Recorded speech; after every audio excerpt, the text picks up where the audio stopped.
Balmoral had 50 bedrooms, one of which had been divided for me and Willie. Willie had the larger half. My half of the room was far smaller, less luxurious. I never asked why. I didn't care, but I also didn't need to ask. 2 years older than me, Willie was the heir, whereas I was the spare. This was shorthand often used by Pa and Mummy and Grandpa and even Granny. I was the shadow, the support, the plan B.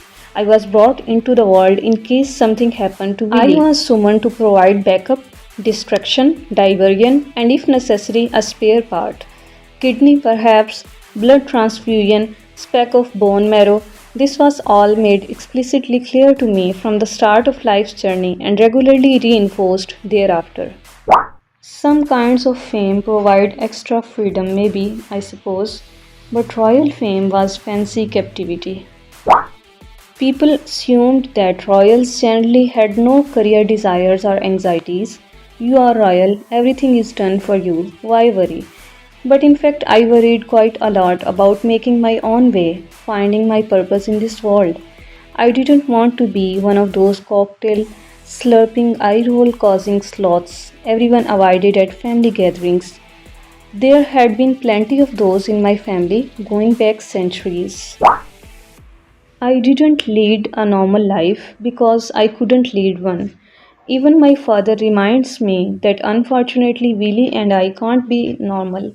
I told the reporter that no one but Willie understood that what it was like to live in this surreal fishbowl in which normal events were treated as abnormal and the abnormal was routinely normalized. For the first time, I was just a random name, and a random number, no title, and no bodyguard. Is this what other people feel like every day? I savored the normality, wallowed in it, and also considered how far I had journeyed to find it. Central Afghanistan, the dead of winter, the middle of the night, the midst of a war, while speaking to a man 15,000 feet above my head. How abnormal is your life if that's the first place you ever feel normal? The family was feeling the tremors of global change, hearing the cries of critics who said the monarchy was outdated, costly. The family tolerated, even leaned into, the nonsense of the court circular for the same reason it accepted the ravages and depredations of the press fear. Fear of the public, fear of the future, fear of the day the nation would say, okay, shut it down. Besides my laundry, often laid out to dry on my radiators, I did my own chores, my own cooking, my own food shopping. As a rule, I didn't think about clothing. I didn't fundamentally believe in fashion, and I couldn't understand why anybody would. I often got mocked on social media for my mismatched outfits, my ratty shoes. Writers would flag a photo of me and wonder why my trousers were so long, my shirts so crumpled. They didn't dream that I had dried them on the radiator. Not very princely, they would say.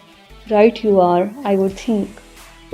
We agreed to serve the monarch, go wherever we were sent, do whatever we were told, surrender our autonomy, keep our hands and feet inside the gilded cage at all times, and in exchange, the keepers of the cage agreed to feed and clothe us.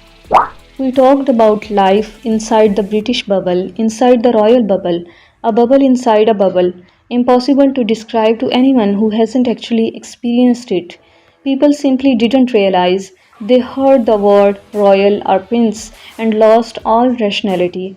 Ah, a prince, you have no problems. They assumed, no, they had been taught. It was all a fairy tale. We were not human. Maybe money sits at the heart of every controversy about monarchy. Britain has long had trouble making up its mind. Many support the crown, but many also feel anxious about the cost. That anxiety is increased by the fact that the cost is unknowable, depends on who's crunching the numbers. According to the last study I saw, the monarchy costs the average taxpayer the price of a pint each year. In light of its many good works, that seems a pretty sound investment, but no one wants to hear a prince argue for the existence of a monarchy any more than they want to hear a prince argue against it. I leave cost benefit analysis to others. My emotions are complicated on this subject naturally, but my bottom line position isn't. I will forever support my queen, my commander in chief, my granny, even after she is gone. My problem has never been with the monarchy nor the concept of monarchy. It's been with the press and the sick relationship that's evolved between it and the palace. Came the horrible news that my old friend Caroline Flack had taken her life. I told myself it was an important reminder. I wasn't being overdramatic. I wasn't warning about things that would never happen. What Meg and I were dealing with was indeed a question of life and death. How lost we are, I thought, how far we have strayed, how much damage has been done to our love, our bond, and why? All because a dreadful mob of dweebs and crons and cut-rate criminals and clinically diagnosable sadists along Fleet Street feel the need to get their jollies and plump their profits and work out their personal issues by tormenting one very large, very ancient, very dysfunctional family. While we were revising our budget, word came down. Pa was cutting me off. Cutting me off therefore meant firing me without redundancy pay and casting me into the void after a lifetime of service, more after a lifetime of rendering me otherwise unemployable. I had never asked to be financially dependent on Pa. I had been forced into this surreal state, this unending Truman show in which I almost never carried money, never owned a car, never carried a house key, never once ordered anything online, never received a single box from Amazon. After decades of being rigorously and systematically infantilized, I was now abruptly abandoned and mocked for being immature, for not standing on my own 2 feet. Willie was still talking, Pa was talking over him, and I could no longer hear a word they said. I was already gone, already on my way to California, a voice in my head saying, enough death, enough. When is someone in this family going to break free and live?